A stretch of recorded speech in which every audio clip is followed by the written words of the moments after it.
Hello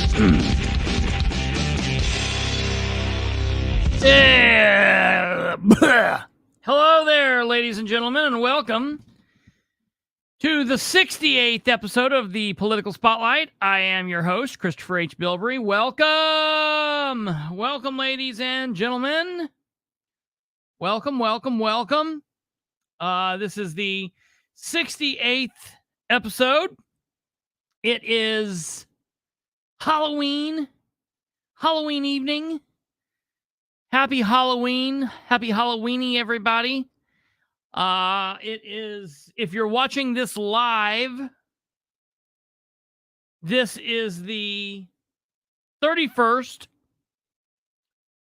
day of October, 2023. If you're watching this on repeat, then it doesn't really matter what day it is. It's the 31st where I'm at. It could be December 2nd where you are, so what does it matter? This is a big day, everybody. A big day. Not just because it's Halloween. It's just Halloween. It is what it is. Well, my guest might disagree with me, but it is a big day because today is my official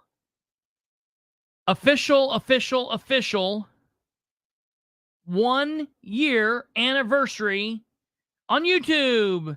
Happy 1 year anniversary, YouTube. Yay! Look, we're freezing there. I have officially been on YouTube for 1 year. So that's amazing. I did not want to do YouTube. I was against doing YouTube for such a long time. I did the podcast world and released audio-only podcasts under the title Perception is Reality with Kristopher H. Bilbrey. I did that for nearly 3 years. I had a great showing with that. And about a year and a half into doing it, people started saying, you need to do YouTube. And it didn't make sense to me because I didn't do video. And I was like, I'm not going to put an audio-only episode on there. Well, then I started trying to do it, and I got up to 13. But here was what was going on, is it was taking me like 3 hours to upload one show. And I was like, man, this is taking so long. I want to be able to just dump a bunch of shows and just go. And it actually got to the point where I was putting out more content than I was being able to put on. And so it wasn't making sense. So at one point, I deleted all of that. And I said, you know what? Screw YouTube. I will not go to YouTube. And then in June of 2022, I ran into, like an idiot, a friend of mine, Josh Kimbrell, and he's like, hey, get on YouTube. Well, hello there, folks. So here we are. Got on there. We did the whole Bastards thing. Had a lot of viewers, time, all of that. Now we've got a lot of time. We're building the viewers. We're new here. This is a new production. New house here. It's still hard to believe that we've only been here. We're just going into our third month. We've only been here at the Political Spotlight for going on, like we're in month 2 right now. We're getting ready to start month 3. So that's kind of crazy. Hey, look, we've got a lot to talk about tonight. We've got a lot to discuss.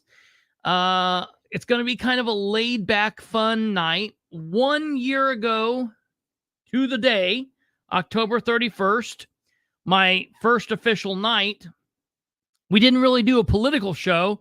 I had a friend of mine on, and that friend's name was Mary Nicholson. She is from Newcastle, and she is a massive horror fan, loves Halloween and the horror film industry and all of that. So what a great guest for Halloween. We had her on, and we thought, hey, why not just do it again? So this will be actually the Second, this is the first guest I've had on.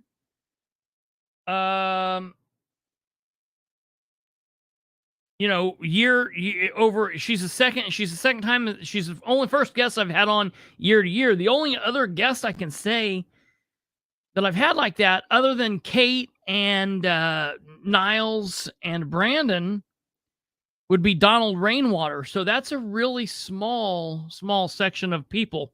So Mary's now a guest that I've interviewed over multiple years. It's not really an interview. We're just going to have her on. We're going to talk about some things: Halloween, spooky, scary. What's scarier?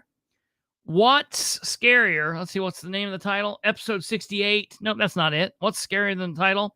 What could be scarier than the 2023 election? Let's find out. There's lots of things. For those of you that don't know, I'm the person on the left with the mic in my face. That's me. My left, your left. I don't know what, depending on where you're watching. The woman on the right, well, that's Mary. And then the man down below, kind of in between Mary and I, well, that, ladies and gentlemen, that is, that's Dark Dan. And I have told so many of you for the last couple of weeks that we were going to be interviewing Dark Dan, the mayor of MUNICE. We are in the 2023 election cycle. We've been reaching out to candidates. Candidates have been reaching out to us.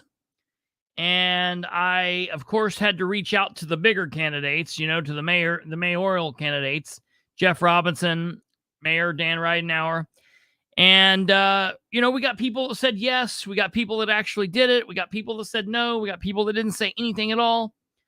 And, I talked to our team here. We're a small team. It's just the three of us, me, Brandon, and Kate. And I talked to Kate, the producer Kate, and I was like, we need to try to get, these big time candidates, these people of the big cities. We need to get them on and have a good showing. And so our team talked to their team, not the city of Muncie. The city of Muncie just said no. But we talked to the team at the city of MUNICE. They're a little bit harder to get a hold of. And we said, hey, we're interested in interviewing. We had to go back a lot of back and forth, a lot of negotiations. I said, I will not pull any punches. You've got to answer the questions that I ask. You don't have to be honest. It's, I don't know how much Dark Dan and Dan are alike. My opinion, they could be the same damn person. Damn Dan. I don't know. He could just easily put that little pinstripe mustache on. I don't know. So I said, you got to be honest. Okay.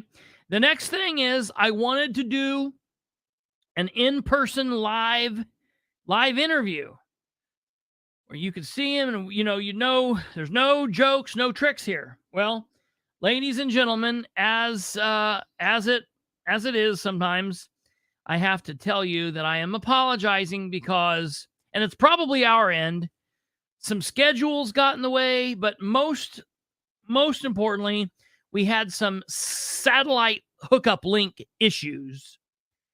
And it's harder to connect to what they have in the city of MUNICE. It's not like the amazingly shoddy crap we have here in Muncie to connect. They have kind of a more advanced system than what we have. So the hookup just couldn't be made. And of course, the time is off. There's a time difference, and we're on Eastern time. They're on MUNICE time. And then you start adding in Bilbrey Unstandard time, and it just got to be too crazy. So we had to synchronize our watches. We had to do a phone call today. And we did a phone call. We did an interview over the phone. We recorded it the way that we do. And we're going to be showing you that right now. So I want to just tell you right before we start, if you know anybody out there that is interested in watching the 110% actual truthful interview between myself and the mayor of MUNICE, Dark Dan, then now would be the time for you to share the link. You can share the show with everyone you know, help spread the word. This is a live show. If you're watching live, we'd ask you to comment in the live comment box. If you're watching in reruns, you can comment in the comment section below. Wherever you're watching, please hit that like. We would really ask you to do that. That would be a good thing for my anniversary, my 1-year anniversary on YouTube. It's amazing. My 1-year anniversary. We've got people like Mary on. We've got people like Dark Dan that's going to be joining us. This is going to be really amazing. We couldn't fix it on our end. Have you seen our council videos? Our tech is from the late 90s. That played a big part. Well, okay. This is exclusive. This is Zach. I've heard. I'm so confused. Well, the confusion will soon be gone as soon as you hear this. So let me pull up here our recording, and we will get the confusion. We will get rid of all confusion here. Let me make sure we're good here. We're good here. Good here, good here. All right, let me pull this up. And we're going to take you live to our recording. So wrap your minds around that and do with that what you wish. So without any more hubbub, ladies and gentlemen, I give you our live recorded interview with the mayor of MUNICE, and that's MUNICE, Dark Dan. Ladies and gentlemen, here we go.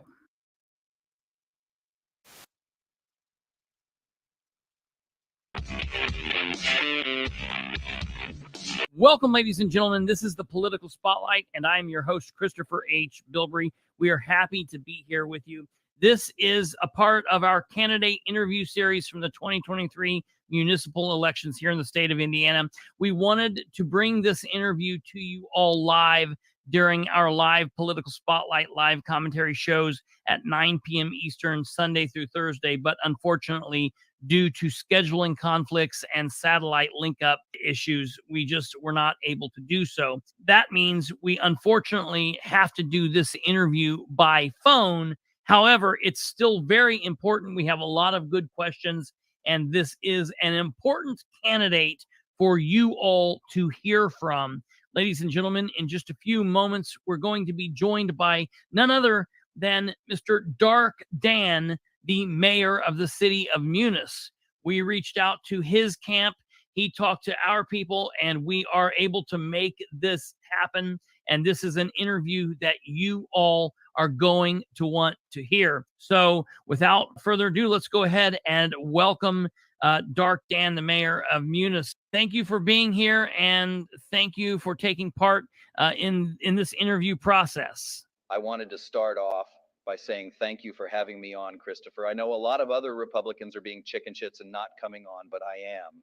The people of MUNICE deserve to hear what I have to say, especially after you had that red-headed guy on. I won't spend all of my time talking shit, but how can anyone take him seriously if he's not talking about what every Munosian loves to hear about? Splash pads and roundabouts. We might get to these splash pads and roundabouts a little later on, but first we want to talk about the big elephant in the room. And of course, I don't mean any Republicans, but I mean the fact that here in the last few days, matter of fact, on my program, we've recently kind of rebroken the story about a bankruptcy that you have had in your past. And that kind of blows people's minds because you have kind of been billed as the fiscal guru, that you've written 3 books on how to be fiscally intelligent and do things the right way. You're always talking about how you're doing well with the citizens of Muncie's tax dollars. And so the question is this something that we need to be worried about? What's going on with this bankruptcy? I'm not worried about that. Sure, some people will pick up on it and say, how can you claim to be such a financial expert if you declared bankruptcy? And yeah, I could talk about how maybe it wasn't the most financially sound decision to invest in a guinea pig farm. The brochure made it sound legit.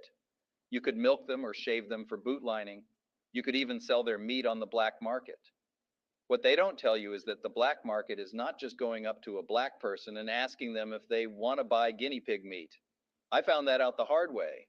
They also don't tell you that each guinea pig only makes about a teaspoon of milk a day. Oh, and they don't tell you that there's no good way to tell which ones are male and female. I'll let that stew on you for a second. Anyway, where were we? Oh, yeah. So, what people won't pick up on is that in order to be in so much debt to declare bankruptcy, you have to have had credit good enough that you can get credit cards and loans. Let me tell you, you don't self publish 3 books on building credit without some experience and a lot of credit cards to pay for them. Speaking of my books, if you don't mind, I'd like to plug them briefly. If your listeners are interested, they can buy my books at snoozefest.com.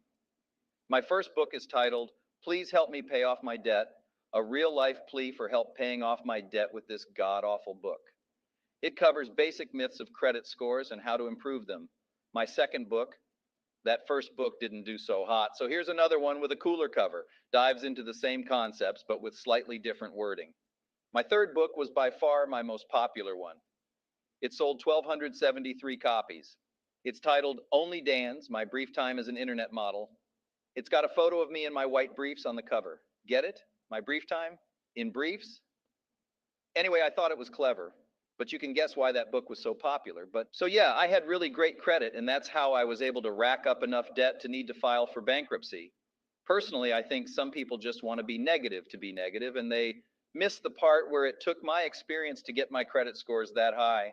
If they want to hold me to it that I shouldn't be selling myself as Paul Rudd of the mid-sized city banking scene just because I declared bankruptcy, they can do that. I just disagree. They don't know the pressures of second-class city banking. The high-stakes bowling leagues doing coke off the ass of a 58-year-old concession stand worker. It's not for the financially weak. There are expectations. Jim Davis would host wild sex parties and you'd have to bring your own gimp suit. Shit is expensive. Anyway, I didn't come here to run down memory lane of all the stuff I spent money on. I'd like to move this along. And move it along we will, sir. So, starting with one of the big pressing issues, out of all of your team, out of all of the cheerleaders or the Danatics, as we like to call them around here, which one is your favorite and why? I thought these would be easy, Kristopher. I have to say that Shireen and Lindsay are tenacious, but they can be pretty annoying. Neither one of them ever shuts up. Preston has some very delicate fingers, and I do appreciate that. But I guess I'd have to say that Troy Tackett is my favorite. There's just something about his beard on my face when we embrace, not to mention the he kisses my ass. Can I say ass on the radio? Well, he does it just the right amount. Here at the Political Spotlight, we want to know which of your half-assed, incomplete, bad for the city of Munis achievements are you most proud of? I don't appreciate your question, Chris. You give me nothing but shit all day, every day. My quote, achievements, as you say, are all amazing. The people of Munis tell me all the time how much they love them. I don't know that I can choose just one. But if I had to, one would be when I combined my 1,000 Tree initiative with fixing potholes. Seemed like a no-brainer. Plant the tree, fix the pothole. Another project I'm looking forward to is putting the roundabout at the convergence of Jack's Off Street and Vane Street.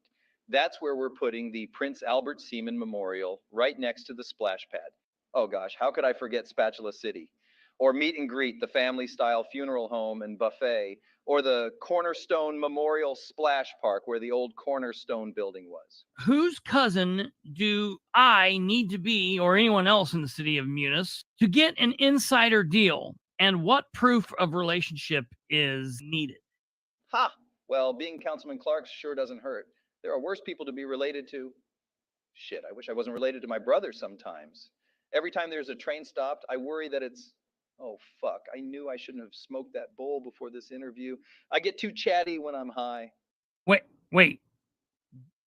Did you say you have a brother? Yeah. He's my twin brother, Dastardly Dan. He likes to grab women, preferably blondes, tie them up with an excessive amount of rope, and tie them to the train tracks. It's ridiculous.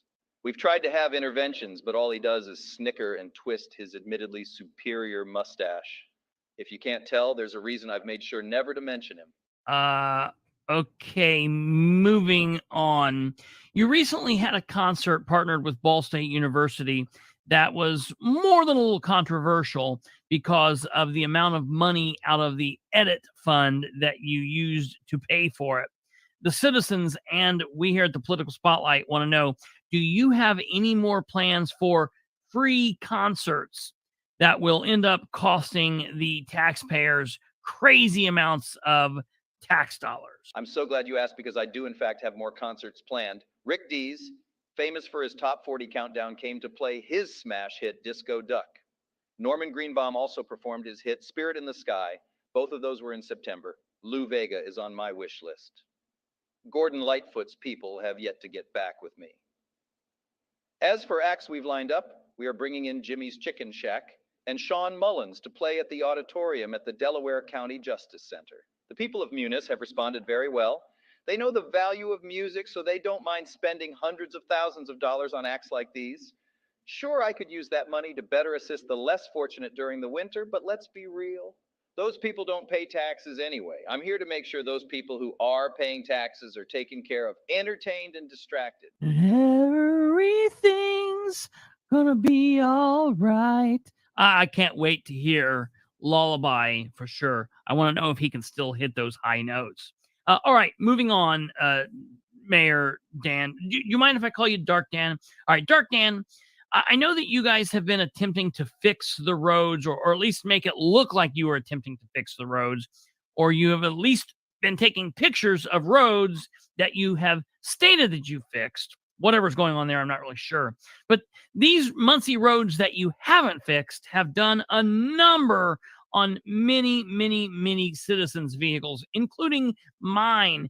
They have absolutely hurt me in the tire and the rim area. I guess this question is kind of a personal question. Who do you recommend for the best rim job in town? You're trying to bait me into saying something stupid with your double entendre trap, aren't you? Well, I won't fall for it. Let me be very clear that I love rim jobs, just not the way that you're intending them, Chris. You should be better than that. As to your actual question, I love getting serviced by many of our fine MUNICE mechanics. Cooper Tires is gentle handling my nuts when I get any rim job. They are great about inspecting my rear end before they ever service me, too. See, you're not going to get one over on me, Kristopher. I've written 3 books on credit scores, so you know I'm smart. We know all about your books and the fact that you are a financial guru. And this next question kind of goes in that area. It's well known, sir, that I've been very critical, as have many, about your half-baked economic development deals since you've been mayor and economic development director. Will you finally, here and now, go on record telling the people that you have a major problem with ED? Yes, you have been extremely critical. I can't say I'm a fan. I can tell you with 100% accuracy that my plans are fully baked. I know it may not seem like I look into things to the average Joe of MUNICE, but I'd never expect them to understand how I handle economic development anyway. Such plebes. I've had people complain about my ED, and sometimes I'm a bit premature with it. And yes, I do have problems keeping up, following through, and finishing, but I will keep trying. The people of MUNICE know that I will. They deserve to at least feel like I'm trying, even if I am not trying very hard. We're about out of time, and I'm going to give you the last word here in just a few moments. But first, no matter if you win or lose in November, I want to know, sir, do you think that you and I could make plans for maybe another lunch date like we had back in March of 2022? You keep trying to remind people how I bailed on the bill, but what did you expect? Bring your own lunch, Bilbrey. Maybe even pack it in your Dukes of Hazzard lunchbox you have. Oh yeah, I know about that. Okay, well, Dark Dan, I want to thank you, I guess, for deciding to interview with us, even if the Bizarro World version of you wouldn't. That said, I'm going to give you the last word here to say anything that you haven't been able to say or anything that you would like to get out to the people and that you want them to know. And I want to end by saying you're welcome here anytime, as is the Bizarro World version of yourself. And we will let you take it away. Yeah, I'd like to just tell people that they have a choice this election. You can vote for things like newly paved roads and real public safety. You can choose to have a mayor that communicates well. You can elect someone who's going to look out for the little guy and focus on the economy, or you can vote for me. I like to spice things up and keep you on your toes with what I'm going to do next. Do you think that red-headed leprechaun is just going to leave you splash pads at the end of his rainbow? Hell no, he won't. I'm bringing great things to MUNICE while neglecting so much of what people claim they need. My plan revolves around keeping taxes low. That means lowering property values. So while you may want to talk shit about me, I'm busy trying to tank your property values so that you don't have to pay so much in taxes. Sure, it cheats kids out of a good education, but it's all part of the cycle. In the meantime, you can all go play in the splash pads I'm installing or go play in the roundabouts if you like. I don't care. Just let me do what I do best, which is taking credit for things I didn't do and looking like I'm trying when really I'm not. Are we done here, Chris? I just got a text that the train on MLK is stopped again, and my brother has some lady with tiggle bitties tied to the tracks again. God damn it. This is why we can't have nice things in MUNICE. That and all the poor people. Anyway, we should do this again, but not really. We'll just pretend. Sherry didn't want me to come on here. By the way, before I forget, Sherry says, fuck you. I didn't say it, she did. So I guess I hope you and your 13 listeners have a wonderful day. Make sure to remind the idiots out there to vote on November 7th. See you later, fuckwads. I'm Audi 3000. Peace, bitches.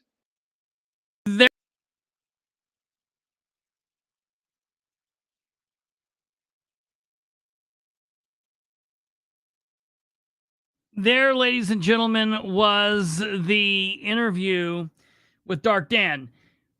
A couple things for the record, because I know as soon as this goes, people are going to blame me for being Dark Dan. I am not Dark Dan. I have never been Dark Dan. I do not know who Dark Dan is.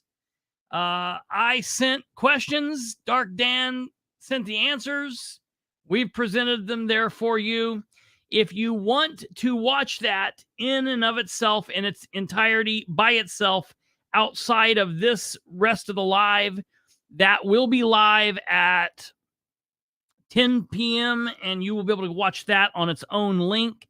That will be available just in and of itself. It will always be available at the beginning of this episode as well. Without further ado, ladies and gentlemen, I now bring on the Scream Queen. Hello. Hey. There you go. There we go. So sorry, Dark Dan preceded you there for a moment. Wow, that was super insightful. Wow. Like, I am glad that I don't have to have an option to vote for that. I got to be honest. I was talking to a couple people and they said if that was our actual mayor, he would probably be more liked than the current mayor.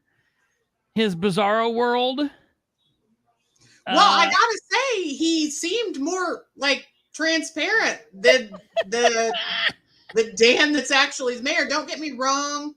I can't lie. His theatrical performances in black and white African Americans do make me, I can't really say anything. I'm from Henry County, so I can't say that we're super evolved here either.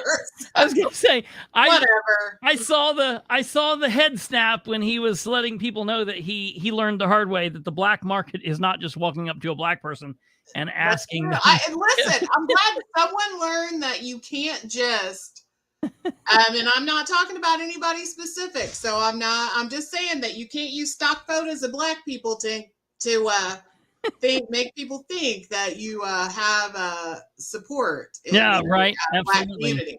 I That's was all. at a wedding one time with a black person. They drove me. Well, also, for the record, just in case anybody decides to do it, PowerPoints with arrows pointing to black people are never a good idea, just saying. Right, And here's right. another thing, too. If you ever have, this is a fun fact, if you ever have the desire to say something like, hey, I'm almost as tan as you to a black person, we don't want to hear it. Right. It's never okay. I just need you to know that. Oh, good Lord. Well, see, you're learning things here too. Well, welcome. So today is Halloween. Did you have a good day? Woo, my favorite holiday. I love it. We did not, because it's, Arctic outside. Oh, yes. And like the wind is crazy. We didn't get as many trick-or-treaters as we wanted. And I love the trick-or-treaters. Yeah. We did get some and they were amazing. You And I'm live in really a pretty populated area for people. We do live it. You would think, right? So, but we did have more than I expected because like it was really cold. Like, and the wind is crazy. Like, even with the temperature being bad, the wind was insane. So for all those parents, they got tons of candy if they came by here. Like, you're not just getting one piece. You're getting a bunch because you brave the elements with your children. And we were super happy to see your little faces. So we were happy about that. Well, they, they were talking. I saw around a bunch of people were saying they were mad that the hours didn't get pushed off, but I don't think it's supposed to get like warm for a while. Not for a while. And also, I'm a purist. Yeah. So I kind of feel like if it is Halloween, you go trick-or-treating. Back in my day, we went trick-or-treating uphill barefoot in the snow for candy, and we liked it. Yeah. That's all I'm saying. And the costumes were just those like plastic things that when they got cold and brittle, you were cold and brittle. Like it wasn't like, Yeah. And they were all like, they weren't like flame resistant too much either. So you could catch on fire. When your mom was smoking and ashed out the back window and the cherry got on you, you blew up in the back of the car. Right. Those were the good old days. So do you have of any kind of favorite horror movie that you watch? What's your favorite horror movie? I forget. Oh my! First of all, do you even know me? I know. It's Michael Myers is your guy, right? That's right. Halloween. Okay, Halloween is my favorite. And for the record, Rob Zombie's Halloween is trash. All of them, fight me. It is what it is. Yeah. But I mean, so many classic horror movies to watch during this time of year, like Rosemary's Baby, The Exorcist, Black Christmas. I watched Sleepaway Camp. As it turns out, Sleepaway Camp 1 is super offensive these days, if you weren't aware. Mm-hmm. It is. It turns out. Yeah, well, I guess it probably should have been then too. Yeah, right. But whatever. But we watched Sleepaway Camp, and one of my favorites that I was able to watch, and I forgot how good it was. Trick or Treat was Chef's Kiss. Such a good movie. What is Trick or Treat? I don't know what that is. What is wrong with you? I'll have to check that out. I don't know. Put it on your list. My goodness. Okay, what's it called? Is it even Halloween? What is wrong with you? Yeah, it's just called Trick or Treat. It's called Trick or Treat. Seems like that's pretty generic. It is. Okay, I will. How old is it? I don't. It's not like. It's a little old. It's not like super old, but when you type it in, you'll be able to find it. Okay. So yeah, and also one of my favorite Halloween movies, which is underrated, is Halloween 3. A lot of people hate it because Michael Myers isn't in it, but it's super great. Michael Myers isn't in it? No, he's not in Halloween 3, but it's a really good movie. Who's the bad guy in it?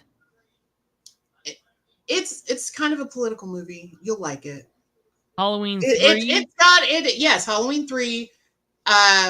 It says a lot of things about, society. You'll like that one. Okay. But Michael Myers isn't in that one. People don't watch that one because they're like, Michael Myers isn't in that movie. I'm not watching it. But it's really good. I think it's underrated. I love it. All right.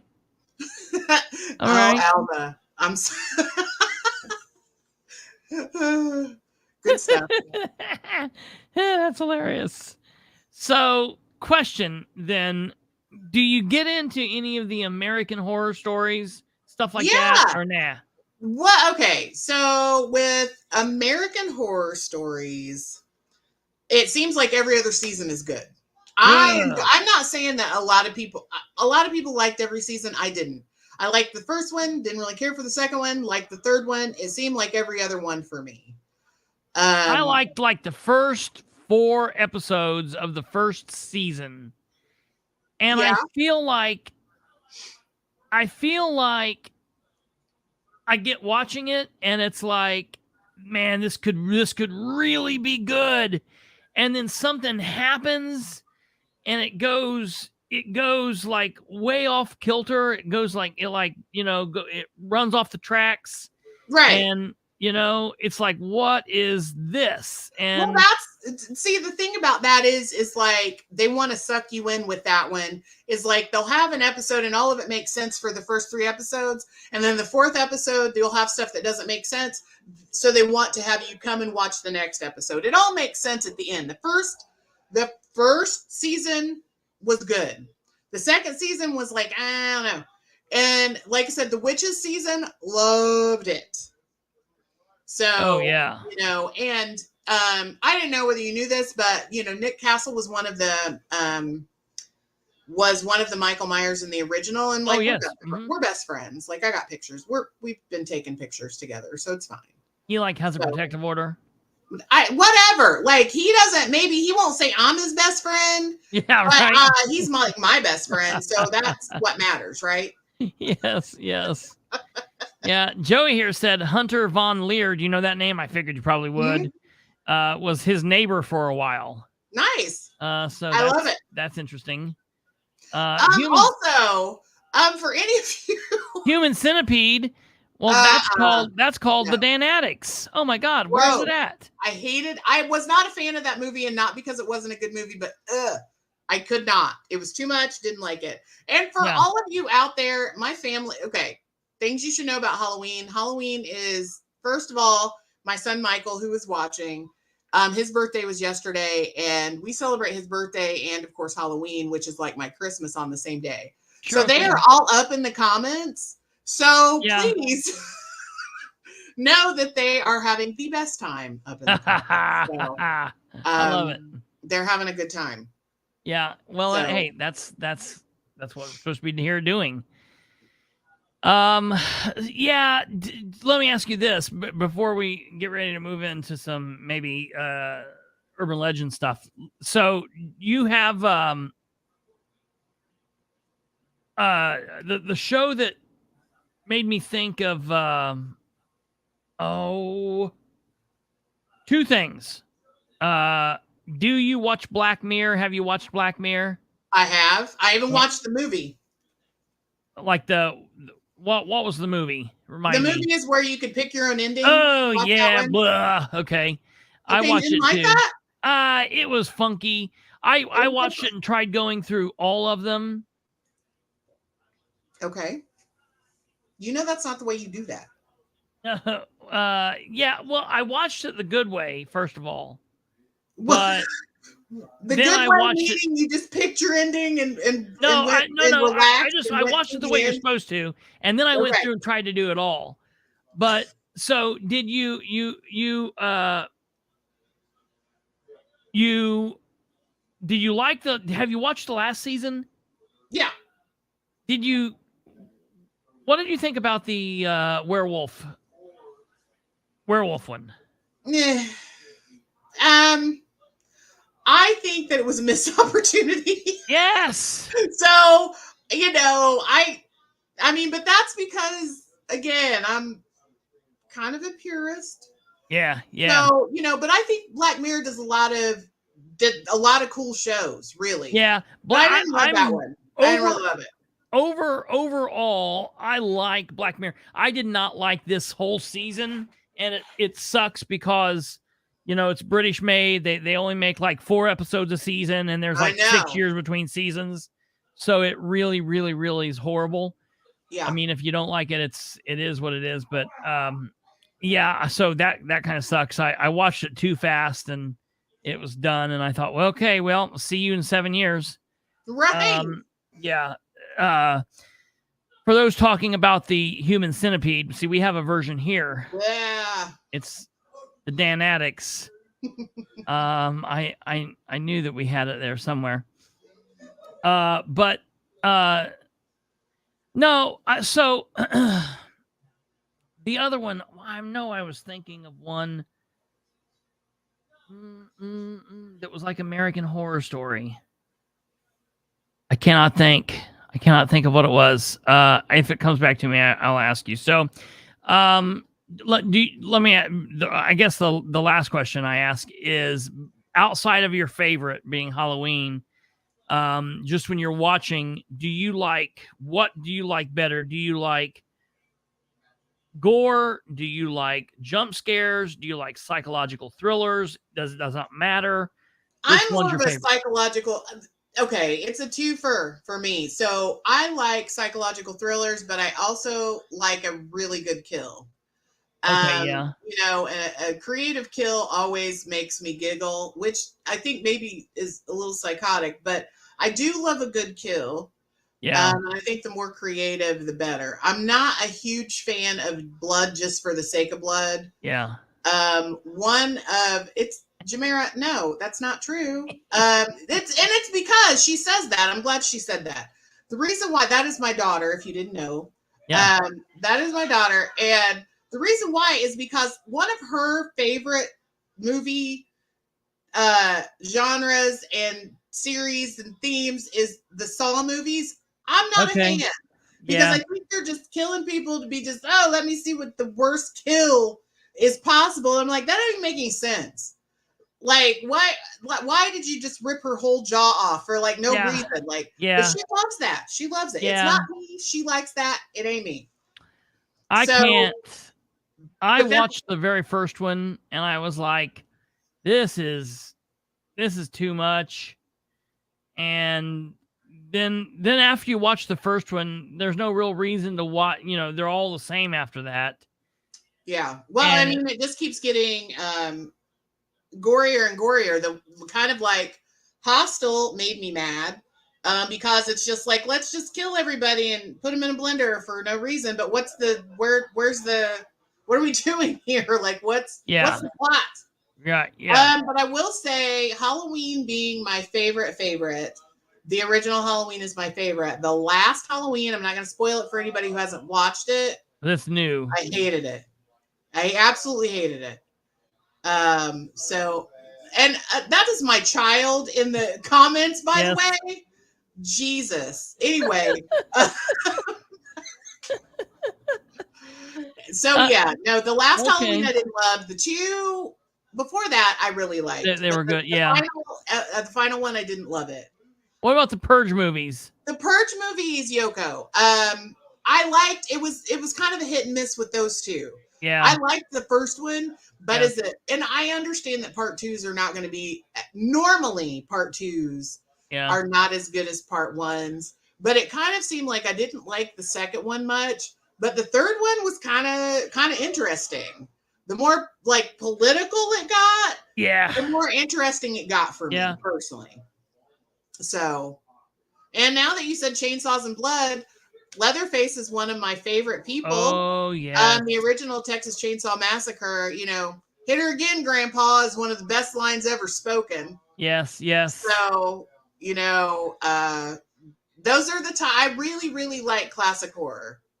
Yeah. So, and I suggest to anyone, I have a lot of my friends they're like weirdos like me, and we love horror movies.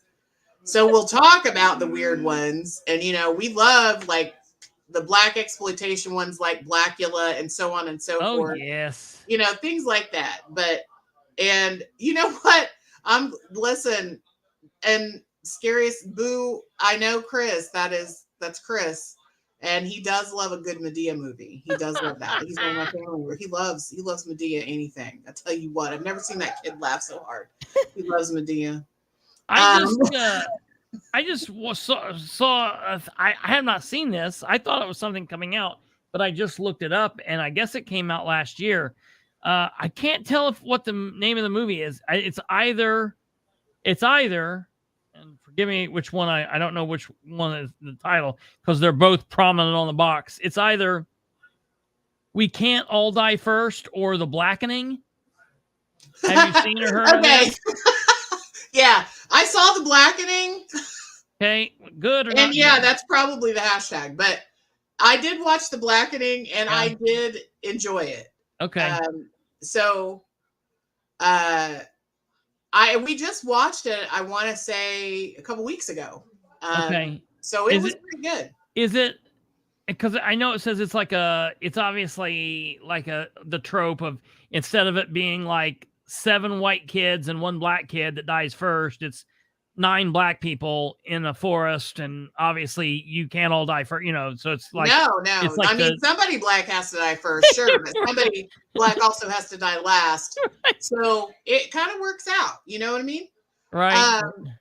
But yes, Candyman. I really like the fact that Candyman, even, I'm not a huge fan of remakes either. I think I'm showing my age. Yeah. I don't want a remake. Give me Yeah. the original. But the remake was good too. I of course prefer the original, but the remake was good too. And that is not the case for a lot of things like Psycho. That was not Yes. good. They Yes. should have not done Yeah. that was Yeah. terrible. So you said your favorite horror movie was Halloween. I would Yep. say my favorite horror movie, it probably has to be it's probably the original Nightmare on Elm Street. I like Freddy for what it is, just for what it is. But I am more into than anything. I guess I don't like anything really paranormal. I don't like the Paranormal Activities. I don't like. Oh my God, ghosts. Those made me angry. Yeah. I liked the Blair Witch Project for what it was when it first came out. Terrible. That I liked the idea of it. But I'm a big fan of psychological thriller, so things that can be true. And I think even last year I brought this up, and I don't know if you said you'd watched it or not, but it was a movie where a girl is off taking pictures out in a field, and she inadvertently captures a hitman killing some people and kicking them into it's like a priest or a preacher out at a grave site, and there's a small cemetery going on, a funeral going on, and as they push the casket into the hole, the preacher pulls up a gun and kills the 3 or 4 people there, kicks them in, and she snaps a picture, and then he hears it and he runs after her, and she runs into the house of a guy that was just getting ready to kill himself. And it's like Lawrence Fishburne maybe is the bad guy, and he was like the killer. Do you know what I'm talking about? Like, it's called, I do know what you're talking about, and it was kind of honestly, it was a homage to Night of the Living Dead, which is what it kind of, which is what it was kind of for. But I cannot remember. I know exactly what you're talking about. I can't remember what the name is, but yes, I do know. But before I forget, I saw that someone put Pet Sematary in the comments. Yes. Okay, so that reminds me, there are certain things that I cannot stomach that makes me dry heave. Yeah. When I see them. And one of them is when people like cut the Achilles heel in a movie. I cannot handle it. It makes me want to throw up. I can't do it. And Pet Sematary has one of those where the kid is like underneath the bed and he comes out and tries, and I can't. That is one of the worst things. Worst things. I can't handle it. Any movie that does that, I can't. Yeah. I've hated anybody named Cage because of that movie. Because that kid that gets ran over, and that kid, my brother looked a little. My brother that's just a couple years younger than me, Andrew, looked a lot like that kid when my brother was young, Yeah. And I watched it at my great aunt's house on my mom's side one time, and it always made me think of my brother. I've never really liked that movie, and I've hated those gray cats because of that movie. So there's some things like it warped me as a kid that I still to this day, if I hear someone named Cage, I'm like, hold on, like that. You're saying that movie? Yeah. Let's go back. That movie warped you as a kid, but your time at the funeral home did not warp you as a child. Please make that make sense to me, please. Yeah, well, I don't. It's not even the scary parts. It's just to not like I'm like triggered when I hear the name Cage and seeing those great cats. That's what gets me. So I don't know. It does something to me. Autumn Barber, Jeepers Creepers. Okay, here's my problem with Jeepers Creepers. Yeah. I loved every second of that movie until the end, and then I was angry. I thought that they ended it terribly. Like, what? You had this whole thing. It was perfect and it was wonderful. And then that's what it is. This is what you're giving us. I hated it. I was so mad. The movie that probably drives me the most insane like that is the movie, and I know we talked about this last year, but it's the movie where the kids go into the woods and they all start dying, but then what it is like we find out as you go along that it's people inside a control room killing them, and they have to kill like the virgin off and give it, because if they don't, these big aliens are going to destroy. You're not following the script. You're not following the horror movie script. Yeah. And that I was like, this is.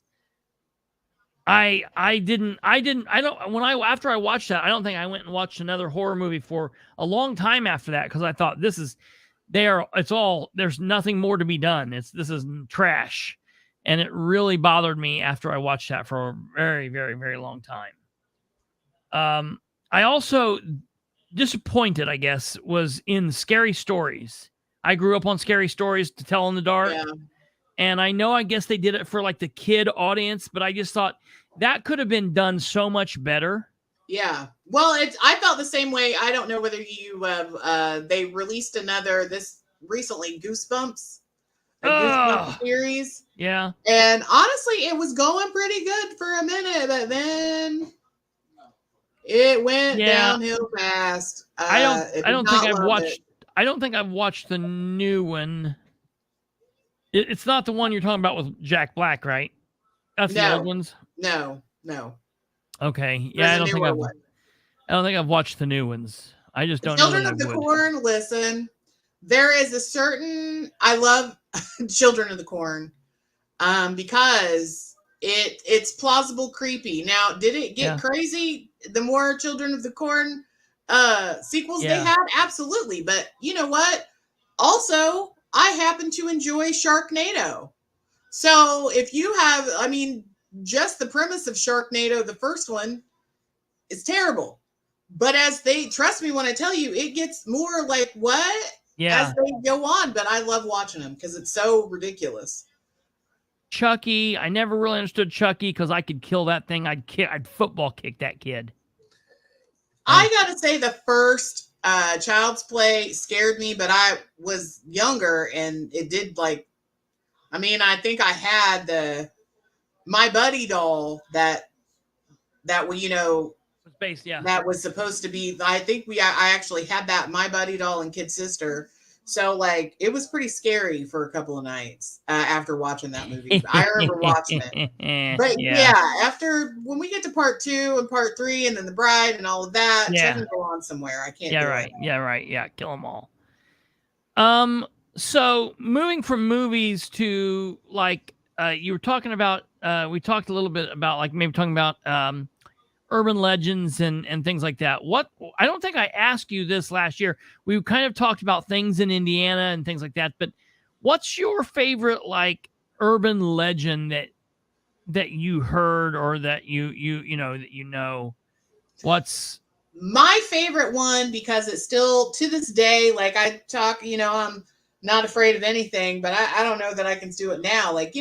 we had the Monkey Jack Bridge one. Everybody's had that one, you know, the whole Yeah. hook hand thing. But the one that scared me the most, honestly, was Mount Lawn Mansion. Like they said, Was what? if you went out Mount Lawn Mansion, there used to be out at Mount Lawn, it has since burnt down, a house and a campsite and all of those things out there. But there was this huge house that allegedly had, there was like a dance floor and there was a pond underneath the dance floor that you could look in or whatever. But allegedly, and this was when I was younger and believed in such crazy things, there was a group of Satanists that if you came out there, it was a cult. And if you came out there, they would, you know, kidnap you and kill you. And they would keep you on the grounds and you would haunt the grounds forever. And that was Mount Lawn Mansion. So naturally, common sense tells you that we need to, as teenagers, go out there and see if this is true. Yes.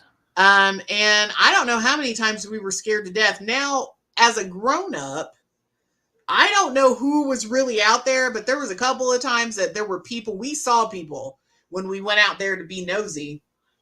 And we actually saw people out there. So, you know, I don't know if there were, like, as in obviously how not many supernatural people? like real people. Like how many people though? Maybe 5 or 6 at a time. And what were they doing? I don't know. We ran off when we saw them. They were already there before we were. Now, again, common sense says that it was probably, could have very well been a group of nosy people just like us that had got there before or us. homeless people or drug addicts. Anybody. Could have been anyone. Yeah. Could have been anyone. So, but we were pretty sure that it was obviously a group of Satan worshipers that were going ready to kill you.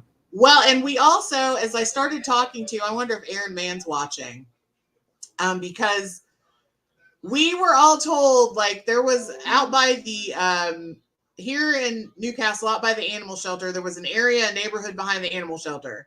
If you've heard this story, please chime in, because we think we're crazy, and we might be. But a lot of us were warned all the time to not go back in that neighborhood behind the animal shelter because there were devil worshipers back there, and we had to be in because they would get us, and there was a devil worshiping cult back there. And we couldn't hang out back there behind there because in those woods, because they would get us and kill us and all of that stuff. And I know that it wasn't just me. I thought my mom was just trying to get me from hanging out over there. But you know, Aaron Mann, one of my friends, was like, no, my mom and grandparents said the same thing too. It was, you know, so I don't know if you guys have heard this, Newcastle people, if you've heard it. Over by like Whittier Lane Baptist Church, out by Midway Drive and all of that, we were told that there was just a, rabid group of devil worshipers that were going to get us. Sounds like it's Newcastle, so but it wasn't true, obviously. Yeah, right. Well, so I mean, I don't think so. I'm still here. I didn't get kidnapped. So I'm trying to think. I don't know that there was anything. Yeah, well, but you know what? Yoko says they had us concerned about devil worshippers in the 90s, but it was that kind of that thing that Stranger Things. It's like that. It's like the Stranger Things kind of talked about that kind of satanic panic, around panic, yes. Like Ozzy Osbourne and metal and all of that coming out, and Dungeons and Dragons and things like that. All stuff that I was like, now we look back on and think like all that stuff was like nerdy. I must have been way too nerdy for it because I wasn't even in any of that nonsense. I was like far more nerdier than any of that even.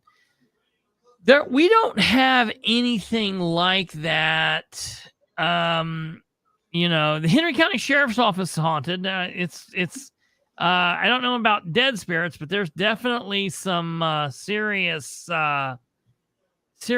night of the living idiots there.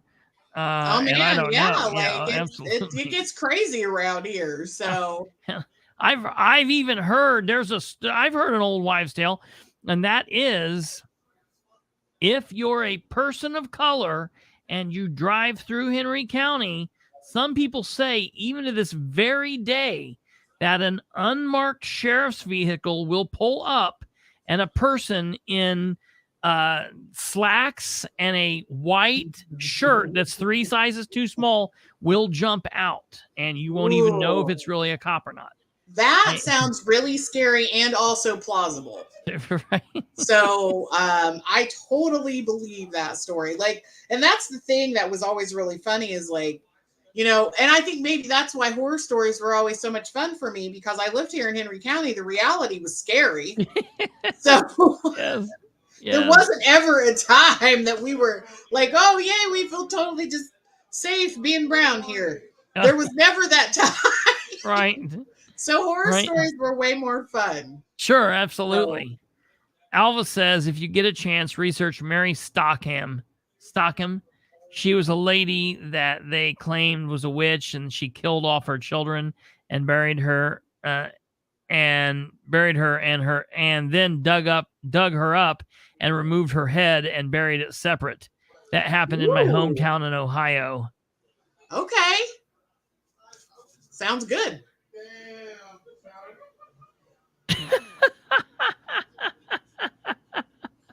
Joey, I see you. That's hilarious. Is that Sproles coming? That's what the thing, Julie Johnson. Someone told me that we need to start playing a new game on this show, and it is today on my way home from church. And then you fill in the blank of what kind of crazy activity Sproles would do, and that's kind of like a new thing. I never really had we never really had anything growing up here. There were a couple stories from like when I got older that we heard. I think last year I talked a little bit about the Witch's Circle and whatnot, cemetery, but I've heard about the Witch's Circle. Now, is it really the witches people that are going to get you, or is it the private property owners that are going to get you? That's the thing. That's what I was always wondered about. That's what I was curious about.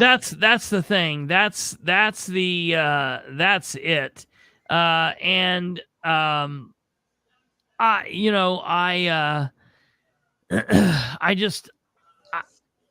don't know.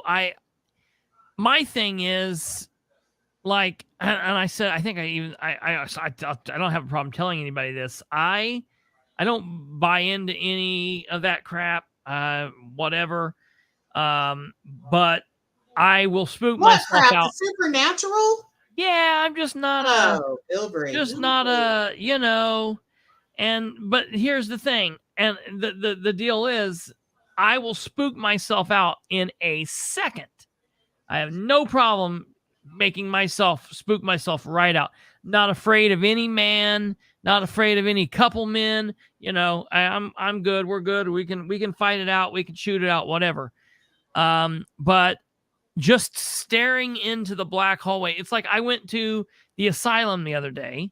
How was that? Tell me all about it. It was really cool. It was first of all, the building is amazing. Just looking at the building is 100% amazing.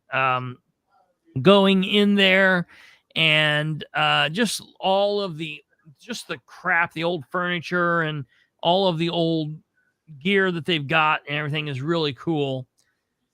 But then walking through the place was like really cool. And now what's interesting to me is we went in and there were like 30 people in our group. Like we went in, it was just a whole bunch of people that didn't know each other. And I went over there with Audie and Darla. We were over there. And Kate was there. Kate walked through. Kate's works there. That's her job. Her part-time job aside from this. And so she's the manager of the place, and so she was walking through and giving the history. You've done the history tour, right? I have. And what's interesting is now I'm going to have to ask Kate. Like, so I've stayed overnight twice. Yeah. We've had incredible experiences, both wonderful and also weird. Okay. And it hasn't necessarily been from anything supernatural. It's been from the people that we've been with. Like we had the tour guide that we had the first time. He was wonderful. I don't remember his name. We went through, he showed us the upstairs. My favorite part is the basement and the kitchen. Yeah. It was wonderful. And so we get done with the tour. He says, if you guys need anything, make sure to give us a call, all this other stuff. And he leaves. Now, I don't know if they were messing with us or what, but we were like, okay, there was a problem. So a light didn't come on or something. I don't know. There was something else. It wasn't for me. It was for the people that had rented the place. So I was just a guest with them. And they were like, oh, well, our tour guide said we needed to do such and such. And they were like, tour guide, we didn't send a tour guide out to you guys tonight. There shouldn't have been anybody there giving you a tour. And we were like, no, there was a gentleman that gave us a tour. He gave us a tour of the whole place, everywhere. And they're like, there wasn't anybody there to give you a tour. We don't know what you're talking about. Like, it was crazy. So we're like, no, they said they didn't send a tour guide. I don't know who that man was. I don't know if they were just messing with us, but there was definitely a man that gave us a whole tour of the place with history and all of that. And we had like a problem. I don't know whether it was bathroom electricity, something like that. And when we called them, they were like, we didn't send anybody there. We'll send somebody out, but we didn't send anybody there to give you a tour. So we were all freaking out because we're like, this man definitely just gave us an hour or more tour. And they're saying there wasn't anybody here. Wait a minute. Come here. Come up here. I was like, what? If you're calling me, and I promise you, if you call that number, you're talking to I am Kate. not going to bullshit you. Yeah. So this must have been before my time. How long ago was this? He was there. Like, we showed up, and we had got it overnight, and it was a party, and it was fine. And there was actually some ghost hunters in there too. They were searching for dogs. That's a whole other situation. They were looking for pet life spirits. Dog ghost? Yeah. Listen, it was an interesting night. I had some very interesting conversations. But in the meantime, we had this man that showed up, and he was like, hey, they were like, oh, this is the guy who's giving us the tour. And I'm like, oh, great. And he walked us through and told us it was amazing. He was an amazing tour guide. Was he wearing normal clothing? Wrong. I don't know whether there was an issue with them staying. I didn't know that the ghost hunters were staying overnight. There was something like that. It wasn't a big deal, but it was something that we needed a property owner to dispute, right? And they were like, what are you talking about? There was no tour guide there. What are you saying? And we're like, I think they're just messing with us. And they were like, we didn't send anybody there. You would know. We would tell you that somebody was going to be there. How long ago was that? It's been a couple of years. It's not been like we stayed, like I said, we stayed twice. And the first night we had a tour guide, and he was wonderful. And it was like an hour tour. Oh, shit. Some of the guides leave their number. Like Ted will leave his phone number. Yeah. When he does tours. And says, if you need anything, call me. He like writes it on the waiver forms. Yeah. I could see Ted doing that. Maybe it was Ted. I don't know, but I know like around 70-year-old guy. Would you know how well? Like, could you describe the guy? He was like 50, 50. He was a younger fella. Not young, but young. He wasn't. Tim would do that too. Yeah. Well, it was crazy, and we were sufficiently freaked out. So chef's kiss, because we were like, what in the world?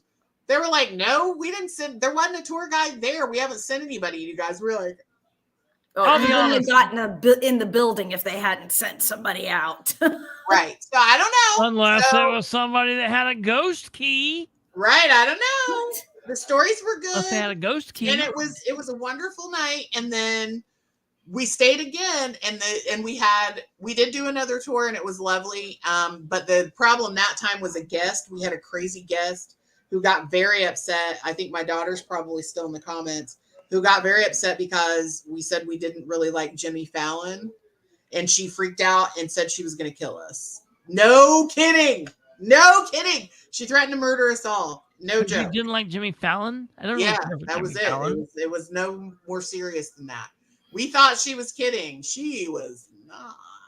It was insanity. We do get some people who are a little different. Yeah.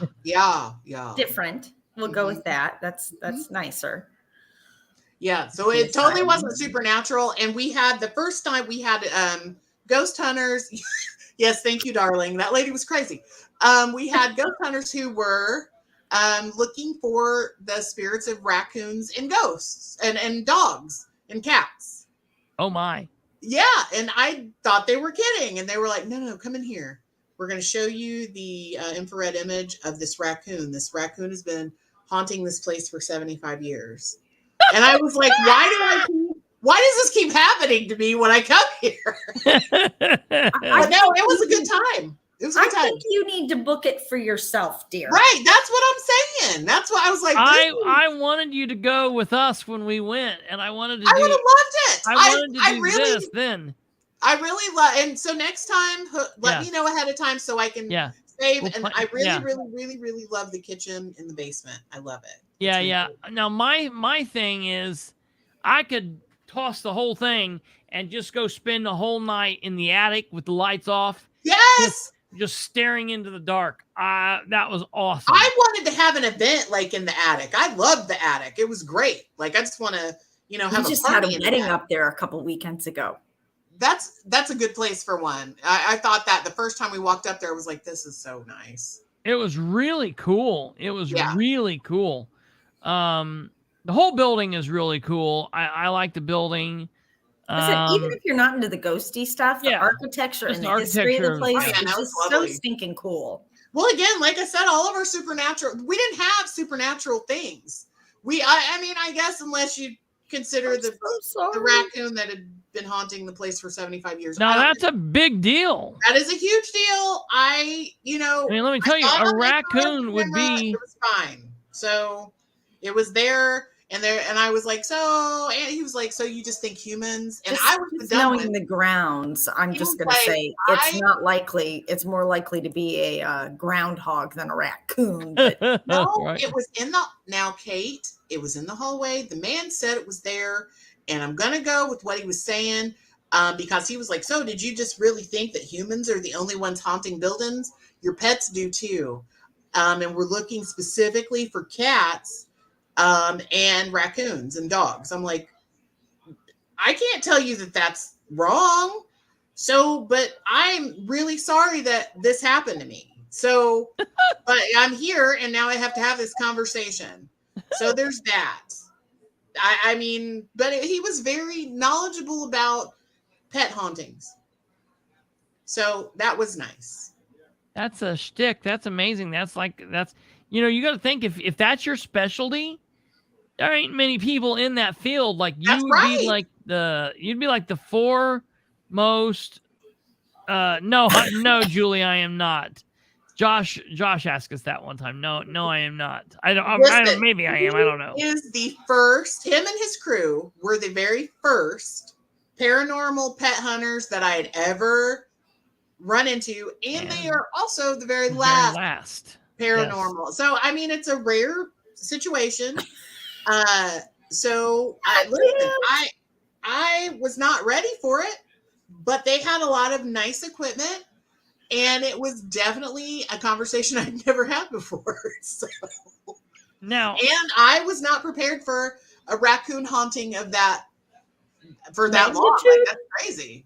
That's 75 crazy. years. I mean, you think that people would think that is like a poltergeist. I mean, also, like I had questions and didn't want to. My daughter was like, "Please stop asking them questions." I was like, "Well, how do you like?" Was the raccoon like living in the hallway right there, or like was it someone's pet, or like? And so she told me to stop asking questions, so I did. Yeah. I think it's more likely the raccoon got in and the residents trapped it and killed it in the building. And so its body. I unfortunately did not get any solid answers. They threw it down the laundry chute. They burn it. I don't know. So who knows? But it was interesting, and I don't want it to happen. Now, have you been to the jail or the Stone Mansion yet? We need to go to the Stone Mansion. That would be cool. No, Stone Mansion is in Winchester. Oh, well, I mean, I do have to go to Winchester. I am the Women United engagement manager for the Winchester group, and I am learning the ropes of Winchester. It's a little different. I thought Newcastle was a little different, and it is. No. But Winchester is different. Yeah. Yes. Yes. It's a little different. But yes, no, I didn't know anything about that, and I love all things haunted and creepy. Yeah, stand by. I'm going to show you. Oh, I'm pulling up pictures. Oh yeah, you got something good. Let's see here. Just of the building. Let's see here. This is a good one. This is a pretty picture. I gotta get back and do the share. Figure out how. Let's see here. Window. This one. Yeah, look at this. This is amazing. Yeah. Oh, I can go through them. Look at that. Ooh. Yeah. Yeah, look at this. This is great. Like, how do I stay there? You call me. You call Kate? I'll Really? hook Yeah. you up. Yeah. My boss owns 5 places. Oh my gosh. Yeah. He just got the Jim Jones Boyhood Church. No way. Yeah. This is the So do they do okay? So for this one, do they like do overnights too? Yeah. Okay. So I'm saying we could totally do next year's show from there. Yeah. I mean, because it's not like you're getting rid of me. So Oh no. I'm now a yearly guest. Yeah, so right. Yeah, my I'm boss down. owns that. He owns. But I also need to know for sure that that man was real. If it was 10 You're years supposed to help me long, with this. I need to know that that man was Wait. real. What punchline? I'm What- just. What joke did you just tell? I said I need to know that that man, our tour guide. Oh I no, really yeah, her I need to tell know me that he was too. real. Oh yeah. I He's would rather probably not him not telling be you that. real. I would rather him not be real. I don't know. I think I would feel more comfortable if he was real. That's a lot for one night. Oh, They're normal raccoon Oh, and God. the tour guide that's not real. That's a lot. We do provide Flavor Aid. yeah. Free No, free we don't. flavor aid on You the need house. to bring your own Flavor Bring Aid. your own flavor aid. Okay. Hey yo. Fantastic. Yeah. All right. He Well, owns no, I that, think and he would owns be a great. jail and a couple of churches. Yeah. But Well, Yeah. I think that there should be now. I want to do a haunted Winchester tour. Yeah. Yeah. Oh, there's some definite dark spirits in Winchester, let me tell you. Most Some of them are still alive. And, I heard Yeah. that the people in Winchester are just wonderful, and they don't and they're very just great people. Who told and you they're that? very quiet people. That's just what I heard. I don't know who you heard She's that working from. with the Randolph United people. So. Are you serious? Oh my god. I gotta talk to you way off air about that, but we got to talk. I did I'm not going even know away. about that. Yeah. Call me. I'll help hook you up, Mary. Thank you, Yeah, that's amazing. I now heard you say that earlier, but it didn't click. Now it all clicks, right? That's amazing. Yeah. Yeah, we got to go there. So yeah, I'll be sitting around talking to Kate. We'll be having like a podcast meeting. Her phone will be ringing and she'll answer and she'll be like, "No, this is the haunted jail. We don't have drunk cousin Bobby. You need to call the actual Blackford non-haunted County jail. This is the haunted jail." Click. And like they call her all hours of the night. I think that would be. I think that I want to go to the jail too. Yeah, the jail would be cool. I'd say that's it. We take a haunted tour. That's it. We just go. I'm down. Winchester's haunted tour. I loved the asylum. The asylum It was was very awesome. nice. It's really cool. I was impressed both times. Like I went every time we went.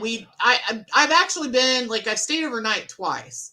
Yeah. But I've been a couple of different times because the photographer, my friend, one of my really good friends, is a photographer, and she would do a lot of photo shoots there. So we've been there a couple different times, and it's been amazing each time. I've always found something that I saw really. I've always found a little something different every time we've been. Yeah. So, did you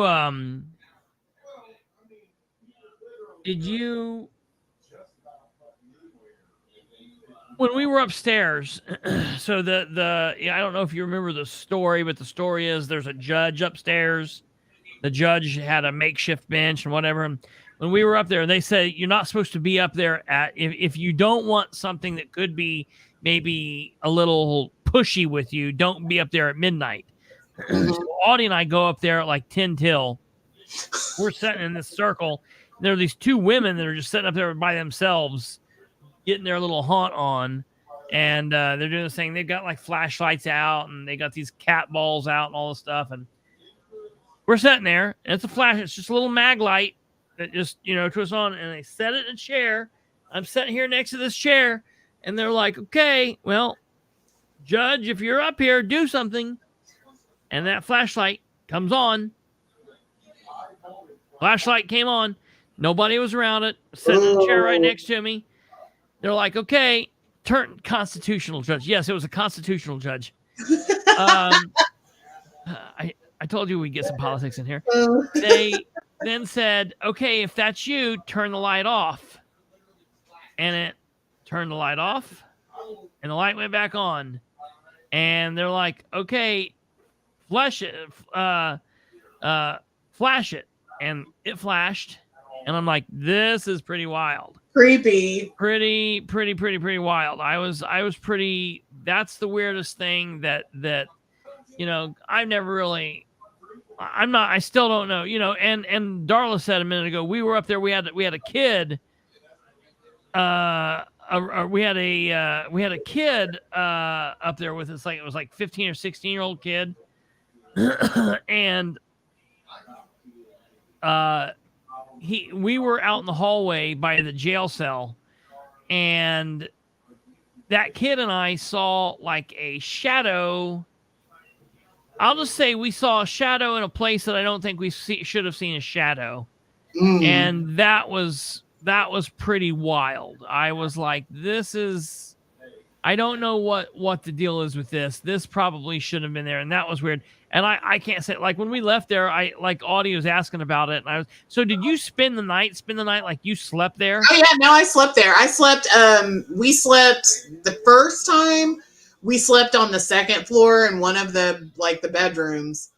And then just one of the patients' bedrooms? Not on the second floor, third floor, there's like bedrooms. It's not the bedrooms. Okay. And where there's carpet and stuff. That's where we stayed. And then the second time we all slept downstairs.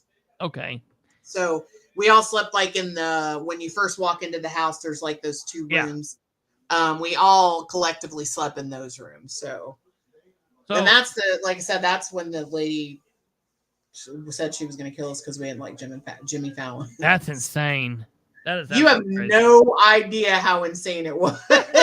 That's really crazy. We went from a general conversation about, I don't really care for Jimmy Fallon, to she said she was going to murder us. She said that, like, was angry in our faces. Because and it was Jimmy a kid's Fallon? Party. So that is nuts. It went from 0 to, oh my Lord, quick. Yeah, that's really nuts. So here's a picture that Audie Barber took. And here is looking, we're long ways looking in the attic, and this is looking west. And he took it in a 3-round burst. So picture. This is the first picture. Here's the second picture. You can see something right here that was not there in the first one. Okay, show you again. There's the first. Here's the second. Here's the third. Now, is it dust? Is it a bug? Who knows? But it's just funky. That was up weird. There, and that was about the exact same time that we were. That was all around the exact same time that the light thing was going on. Ooh. So you know what? Could have been a raccoon. It could have been a raccoon pawing. I'm telling you, it's haunted for 75 years. I bet that guy is active. Sure, I'm sure he's all over that place. He's in upstairs, he's downstairs. My biggest thing is I just like looking into the dark. I just like looking into the dark, but I like people being there. Audie wants to go there with like 3 people. Right. It's I'm better. like- I mean, don't get me wrong. We had fun, but honestly, the times that we had the most fun is when we had a smaller group, honestly. Why? Because it was a smaller group. Well, because you know exactly where the sound is coming from when it's a smaller group. No, You man. can't be like, oh, well, it could have been the group that's going upstairs or whatever for that group. You know that, okay, that obviously wasn't us that was making that noise. No, So, or that obviously wasn't us that was doing that. When I'm sitting upstairs and the light is flashing on, and Audie's taking pictures of the ghost bug raccoon, and I'm hearing the people, the 30 people that are there laughing downstairs, I'm like, all right, I'm okay. There's 30 people laughing downstairs. Safety in numbers. Deniability. Safety and deniability. Yes, okay. Safety and deniability. That's what I'm good with. I'm good with that. You know, so man, I don't know. That's really weird. I think it's great, but we're not. If we're doing ghosty tour stuff, we're not taking a group, a large. Well, group. no, we would go. That. Yeah, we would go like 3 or 4 people. Yeah, yeah. That's it. I'm good with that. I'm good with that. Yeah. So outside of that, have you had paranormal experience in your life? Well, I'm glad you asked. I am in.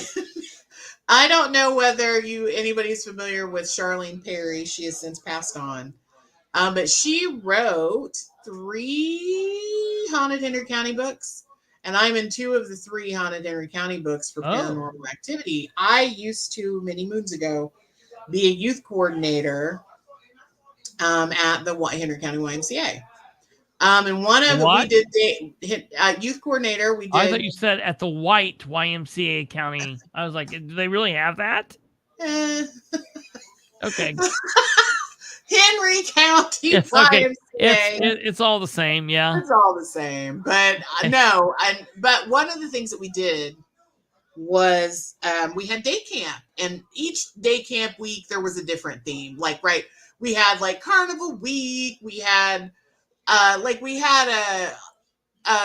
historical week.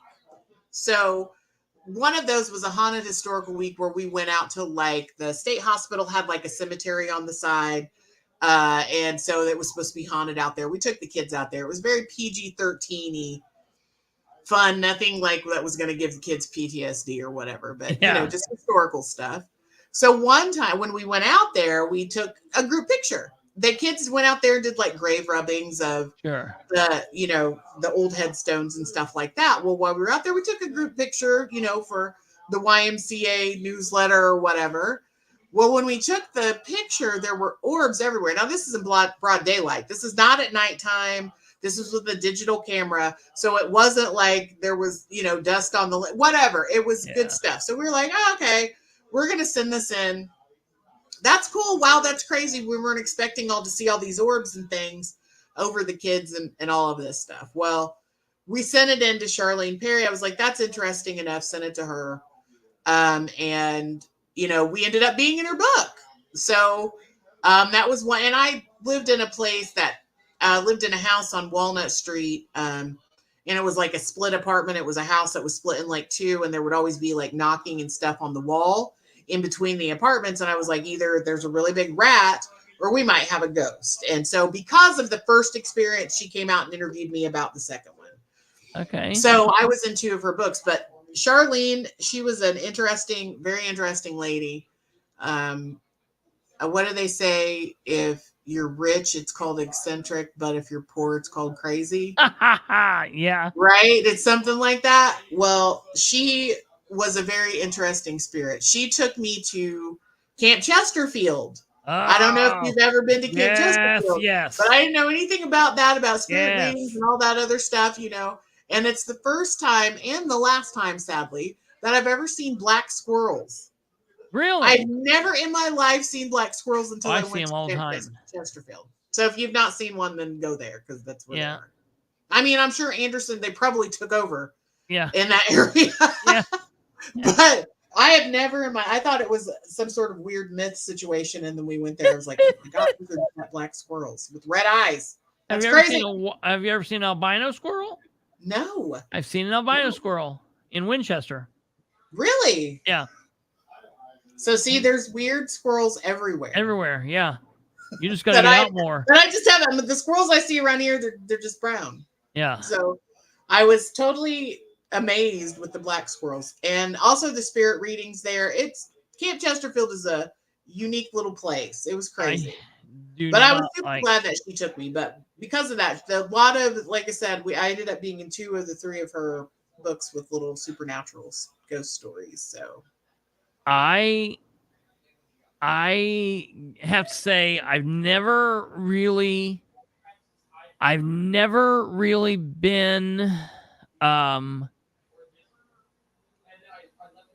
I've never really been bothered about stuff like that, except there's only one place in my world that I can say that I have ever felt weird at, and that has been my grandparents' house. And it's so weird to me because I feel so peaceful there, and at the same time very spooked out. Like until recently, I didn't want to be there alone. Like I wouldn't be there alone. And I mean into my being an adult. I mean just even a couple of years ago. Like my grandparents I would go there and my grandparents would be like, "God, yeah, just go in." And I would not just go in. Like, nope. Yeah, I did not. And I'll tell you what it was. And I don't know if I talked about this last year or not, but when I was a little kid, there were a couple just real funky things that happened that just scared the piss out of me. There were a couple things that my uncle said, and then my grandparents said, and then my aunt said at different times where they hadn't talked to each other, and there wouldn't be a reason to kind of convey the thing. And they all the time would talk about there just being noises and things, and that scared the living shit out of me. And I'll tell you the weirdest thing about this is the back bedroom of the house. When you walk into the house, and the very first thing you walk into is the kitchen, like where you eat, like the dining room. And then you could walk into like the sitting room, the formal sitting room, or you could walk from the kitchen into the into the dining room, into the kitchen, then into like the family room, and then back into the hallway that's got the bedrooms, and they've got a full downstairs basement. But the back bedroom was my aunt's room when she was little. And then when they got bigger, anytime the kids would be there, my aunt, my dad, my aunt, my uncle would be there. People would stay in that room. And my aunt and her husband at the time would be sleeping in there, and everybody that stayed in there always had horrible nightmares, like wild nightmares, where they would get up and they would be yelling and screaming, carrying on, like bothering everybody in the house. It was insane. And just hearing that stuff always scared the hell out of me. Well, and it's just it's just, and I've never. When I'm there with people, there's no better place to be. But if I was there when I was younger, or like growing up like a younger teen, that's the part of me that would spook myself out. I would always just be really weird. My grandmother has no problem being there.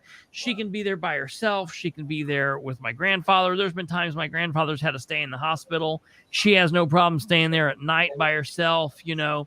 My younger brother, he's got no problem being there by himself. And just there, you know, just never bothered anybody. Like they've lived there since 1969.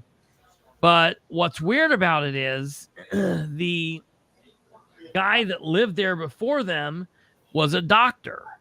And he was a doctor who was a dentist, and he would practice in the house. And in the basement is where he would go down and pull people's teeth. They'd come out there, and for like $1, he'd pull their teeth and stuff. but I'm just thinking like, okay, he was a doctor, so who knows what that means, in the 30s and the 40s, what exactly that means or whatever. Yeah. But I just always thought that was just really weird, and that really scared me, and it kind of freaked me out. However, I will say over about the last year and a half, my grandparents are older, and I go there and check on them a lot. I'll go there, and sometimes I'll take a nap or whatever. And I went into the back bedroom to sleep. And I will tell you that since I've been doing that, I have not had that weird feeling. I have no problem being there. I have no problem going in by myself. Like, if you'd have told me 3 years ago, like, oh, go lay down in that back bedroom and my grandparents will leave and leave you here, there ain't no way in hell I would have done that. I would just be like, nope, I'm okay. I was just there a couple days ago. I go back there, go to sleep. They leave. I don't know it. And I've been absolutely peaceful. It's been amazing. Whatever the transition has been, there's been some kind of transition where I'm like, okay, I'm cool now. But it's been something that has freaked me out for some unknown reason. I don't know why that is, but. Well, it's because, see, you say you don't believe in that stuff, but you do believe in that stuff. I just That's don't. why you were freaked out. That's why. That is exactly why. Absolutely. Absolutely. I don't, it's always weird to me to think about, like, Brandon on here the other day was talking about how, when you go to buy a new house and people always say, well, they're supposed to tell you if somebody's died in here. And that's always a weird thing to me, because unless your house is like 5 or 10 years brand new, chances of something, if your house has been there since the 40s or 50s or 60s, or older, chances of someone dying in that house just naturally or whatever is probably pretty high. But I wonder, like, is that true, or is that just something, like, do they really have to tell you? Do they really have to disclose whether somebody That's died the thing, or not? is I don't know that or Is not. that just movie stuff? I don't know. And I'll tell you this. I'll tell you a couple of reasons why I say this. First of all, Brandon Rudd on the show, he said that when him and his wife were looking for homes, they were like in several homes, and every time the person said, by the way, someone died in here. Oh, okay. So their people always told them. That being said, I went to an apartment where I knew that I was aware that a murder had taken place. A pretty brutal murder had occurred. And man, they never told us. They never said a damn word. They were like, yep, okay. We didn't rent there. Maybe what it is like, if people die from natural causes, it's cool. Go ahead and say something about it. Yeah. But if it's like a crime scene, don't say anything at all. But that's the thing. That's the thing that's weird to me, is like, I want to know, why are we as people weirded out about that? It's like lightning striking. It all depends on what you believe. Like, some people don't believe in the supernatural. Like me personally, I believe. So I don't want somebody's residue. Like, I don't know what kind of person you were. So I don't need your ghost. If I would prefer, like me, it's like, for whatever reason, when I die at 110 years old, wherever I die peacefully at, I'll be a cool ghost to move into my house, wherever that's at. That's fine. Ain't everybody as cool as me. I don't want to just be moving into everybody's so you're afraid of the victim of the crime? You're not afraid of the killer? Yeah. No, because the killer's locked up or whatever. And that goes back to regular life people are scary. Yeah. That's why supernatural people are more fun. Yeah. So I am more concerned because I can't kill somebody that's already dead, Chris. Right. That's what I'm saying. But I gotta sage them out of there, I guess. I don't know. If you're the victim, chances are you're probably not a bad person. You're just the poor victim. No, and maybe you're mad about it. Maybe you're mad about it. I don't want to be in the crossfire of that. Okay. Oh, I get it. Okay. So, I mean, because what are the repercussions? Like, you ain't like, okay, suppose someone kills you, like, you're mad because you've been murdered. Yeah. Like, you can kill everybody. Like, it ain't like you're going to jail. You're already dead. So, like, I don't want to be in the middle of all of that. Right. So, it just makes no sense. That's amazing to me. Just I don't know. I just look at it like lightning. You know, if something bad happened here once, it's like lightning. You know, it's not going to happen again. You know, lightning Or it ain't could going to be a get you. magnet. Huh? Yeah, right. Or it could be a magnet. Yeah, that is true. Clear out that bad energy. Yeah, right. I just, yeah, I don't know. I guess it just depends. I guess it really depends on how something went down or why it went down. It's just really strange that shit happens. I don't know. I think the more violent the passing, Yeah. the more energy that stays put. Because I mean, that's science, right? Energy doesn't die; it just changes. It goes other places. So, you know, I mean, I think the more violent a death, and again, that's probably from horror movies. Yeah, right. The energy that the more powerful the energy that's residue that's left there. Again, probably horror movies. But science says energy just displaces and doesn't die. So I don't know. I mean, if a raccoon can be there for 75 years, I'm just saying. If a raccoon can be there for 75 years, that is very, very true. Mm-hmm. Well, Mary, I appreciate you hanging out with us tonight. Hey, thanks. It's been fun. Yeah, absolutely. I love talking haunted, scary stuff. It's interesting to me. I read a thing that said, you know, why people like watching, you know, scary movies and things like that if they're scary, and there's a lot of psychology that goes into it. You know, people have so much anxiety and there's so much chaos and craziness going on. People like to have a controlled sense of, like, all right, I know I'm going into this movie, I know it's going to be scary, and they're able to get out some of the fear that you might have in the world. You're able to kind of express it in this place, and then it's kind of like a cleansing. It's out of you. Right. You know, and it's maybe kind of like a little bit of an escape, like, all right, you know, it's not real. I'm going in here and I'm going to have some fun, and then I'm going to step out of this and whatever. So it's good time for a laugh and to have some fun. But we'll definitely have to go to some of those. We'll definitely have to. Yeah, that would be awesome. That's basically why Halloween's my favorite holiday. Like if I said I was poor on, my mother would kill me. But we were not rich people. Yeah, but Halloween was the great equalizer. Like rich kids, poor kids didn't matter. All of you just wanted a cool costume. Yeah. Nobody had gifts. Y'all went around and got candy. And it was, you know, it didn't matter. You know, it was, we all dressed up to be scary or cool or whatever. And it was kind of the great equalizer, and it was nice.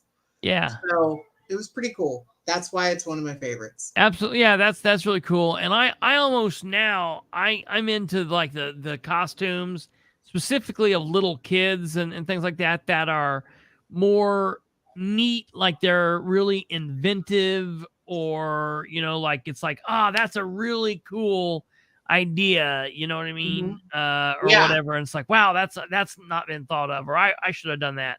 You know, that kind of thing is a cool is cool. So, well, very good. I appreciate it. I will say there's probably nothing more scary down your way than if anyone thinks about possibly the election of Clay Morgan. So don't vote for Clay Morgan.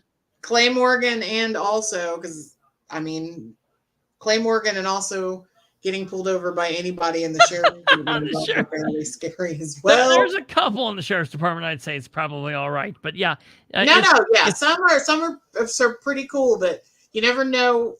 You know, circulation, I guess, is important. If we'd all wear what size we should, maybe we wouldn't be so angry.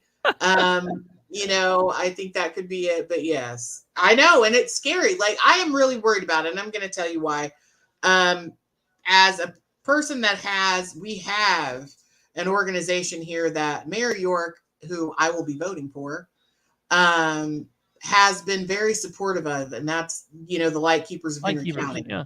Without him, I don't know that we would have had Juneteenth a Juneteenth celebration in the plaza for the last 4 years, going Yeah. on 5 years. Yeah. With no problems, no issues. He was completely supportive of the whole thing.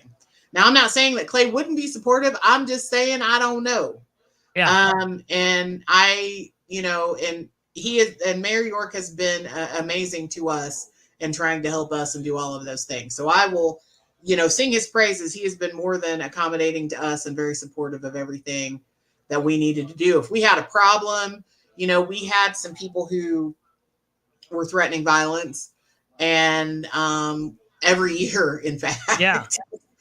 And he was very supportive and made sure that those things were taken care of. Like we got the help that we needed, and I can't say enough good things about him. Sorry. Well, and it's like Clay's not doing anything to go out of the way to like make you guys feel comfortable with that.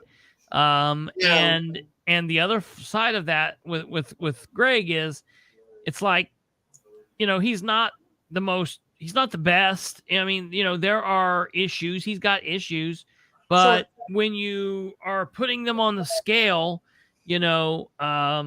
he probably, he's in my opinion, heads over Clay Morgan, but he's better off than not. And so, he's definitely has my support, and I'm He's just got my afraid. support. And I'll tell you, as far as Clay goes, I know that Mayor York, regardless of how, there has not been an incident that we haven't been able to talk to him about that he hasn't just stood up for. Yes. Like straight up stood up for. There wasn't any, let me go ask my friends or let me go around about it. If he felt like we had situations where like people straight up threatened us, and there were no bones about how he responded and how he instructed people to respond to that incident. And I know that for a fact. There was never a question in my mind whether he was supportive of what we were doing and what the difference was between right and wrong. Sure. So I mean, that's just it. And it takes here a lot of people, and what I can tell you is that a lot of people support what we're doing silently, or like to pull us over to the side and say, I really love what you're doing. Yeah. They just won't say it out loud. He's never been one of those people. Sure. He has always said it loud in front of whoever and whatever, and has always supported us. And that I cannot be mad about. Yeah. And I can't ask for anything differently. I really can't. And I really hate to see what may happen when if he's not there. And I don't even want to think that way. So we got to get back, and we got to keep him in office. I'm telling you, I said it last year in October of last year. I told the people of Henry County, if you elect John Sproles, he's going to destroy the law enforcement in Henry County first, and then it's going to trickle down to the people. And when I said that, I did not think that it was going to happen in the first 6, 7, 8 months. I thought it was going to be a couple of years. But I very much believe scary how fast that happened. Yeah, like very quick. Like he was nowhere for the first couple months, and then bam! I mean, it just out of nowhere, insanity broke out. Oh yeah. And Morgan is Sproles Jr., is Sproles Light, is Sproles Plus, whatever you want to say. He is John Sproles in the mayor's role in the city, and it will be doubly bad for Henry County and Newcastle. It will not be good. And people, you can do what you do, but I'm telling you, it's going to be a bad road. And what's going to happen is I'm going to be here next year talking about how shitty Clay has done things if you guys elect him. So, I mean, I think we learned that, with the county elections. Come on now. People were shocked and clutching their pearls after how the county elections went. And they were like, I can't believe this happened. How can you not? Yeah, right. You can't care about what candidate you're voting for now that it's over. Yeah, right. You should have paid more attention to what people were saying. And so sometimes you get what you get. And I don't want to sound harsh about that. I want everybody to go, please be informed. Yes. Go to the polls and be informed. And you don't have to vote straight ticket. If you don't know, don't don't vote for that person. If you're not Yeah, sure, for the love of don't God, vote if for you that. haven't, if Don't you vote for that have, office. There's well, no need to just push a straight ticket situation. I'll just tell you, and you won't hear this in a lot of political people. I'm going to tell you, if it is November 1st and you don't know anything about any of the candidates, don't go vote. Stay home. Stay home. You, in order to vote, you don't need any prerequisite to vote, and everyone should get out and vote. But everybody should be educated before they vote. Absolutely. And so my brother and I never understood this, and he never said it like this, because at the time he was just being an asshole kid. But I'd always tell him when he was off at Purdue, I'm like, dude, you need to get registered up there and you need to find out what you're doing in your vote. And he's like, I don't care about what's going on up here. I don't care about any of these people. I don't know any of these people. I'm up here. I don't have time to deal with any of that. And I used to get so infuriated. I was like, you need to. And he was right. You know, it took me a long time to learn. You know, he didn't have time to get into all that. So he would have just been pressing nonsense had he been doing it. So if you don't know, don't just go vote the way someone else says, oh, just go press all straight Republican, straight Democrat. Right. Because you are doing some dumb shit doing that. Well, I mean, if you only know one thing, if you only know, I know about the mayor's race and I want Greg to, then go vote. Go vote Greg. But don't vote for anybody else. Don't vote anything else. You don't have to vote. Yes. It's not required that you vote for all of the things. If you're not sure, that's okay. Yes. But Yeah. if you do have, I mean, that's the part. Like, don't go and vote, because I don't know how many people, I was so just disappointed after the county races when people were like, oh my gosh, like, I didn't know that. Yeah. Well, yeah, it's like, it wasn't because we weren't trying to tell you. Yeah. Yeah. But now this is what it is. And you can't be horrified and sad and all of that. Now this is what happens. Like, that's what happens. Yeah, it really is. That is a really good thing that people don't know.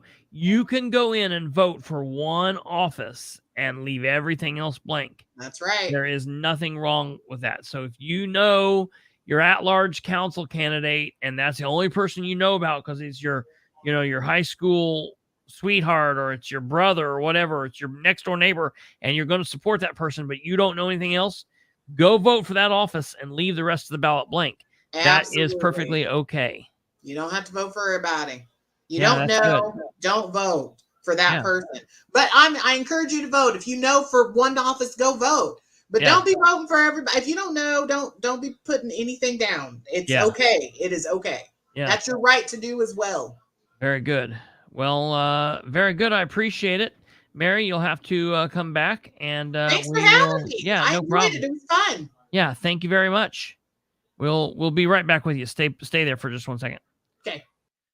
All right, ladies and gentlemen, that's going to do it for us. Just a little under 2 hours. Oh, no, it's not. Oh, no, it's not. You are supposed to do who you think will win, who you want to win. Yeah, I'll do that tomorrow, and I want to, because I don't want to. You're going to have people hunting for you. But I know. Okay. I don't want to shortchange the Lisa stuff, and I don't want to shortchange that. So tomorrow, ladies and gentlemen, is Wednesday the 1st.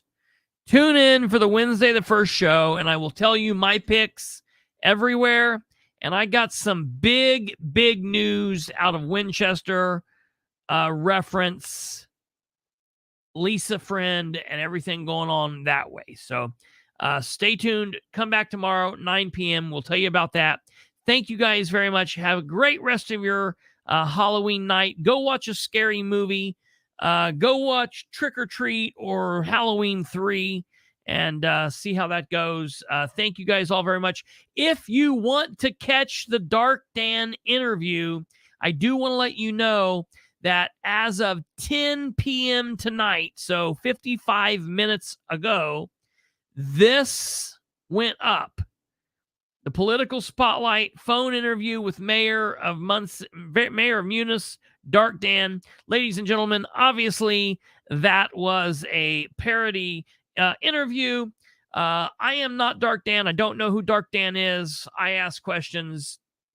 The city of MUNICE gave answers. It was all in fun. You don't have to like it. You don't have to agree with it. It is what it is. I, from where I'm coming from, am taking the piss out of everyone that doesn't want to interview. So toss off. All right. If you like it, you don't like it. It is what it is. For all of the rest of you, have a great night. Early voting is still underway. We'll see you tomorrow. God bless. Good night. I'm out.